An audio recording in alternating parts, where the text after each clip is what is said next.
তো ভিতরে আমরা এন্ট্রি নিতেছি, ঠিক আছে? এই যে মামা দেখবো টিকিট। ভাই কি অবস্থা, দেখেন তো ঠিক আছে নাকি? ঠিক আছে, ওকে নাকি? তো টিকিট নিতে মামা, ভিতরে চলে আইছি আমরা।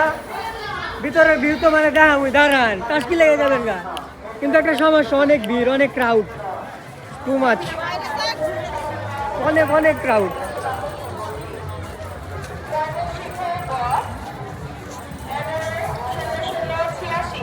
ভাবছিলাম পার্কটা ফাঁকা থাকবে, হালকা পাতলা একটু মজা করুন, তাতে ক্রাউডের ঠেলায় কোনে কি ছবি তুলুন, মানে ছবি তোলার কোনো অপশনই নেই, মানে পিঁপড়ার মতো মানুষজন।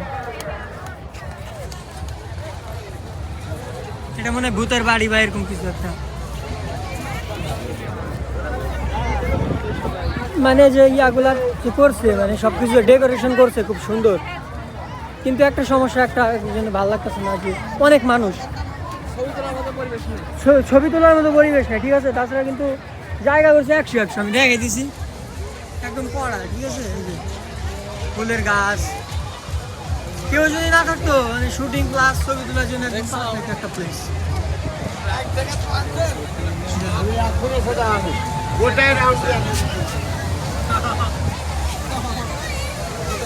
আমার চাচা তো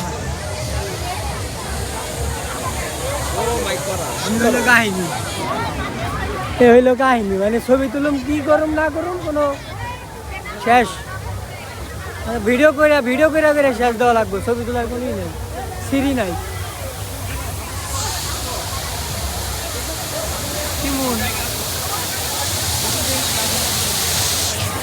এই জায়গায় যদি একটু সুইমিং করতে পারতাম ভাই, জীবনটা শান্তি হয়ে যেত। সাকিব, সৌরভ, হৃদয় চালু করে আয়, বুঝছো? সুইমিং করুম সাবিনা পার্কে। ওই দেখতো নানিরা দুলতাছে।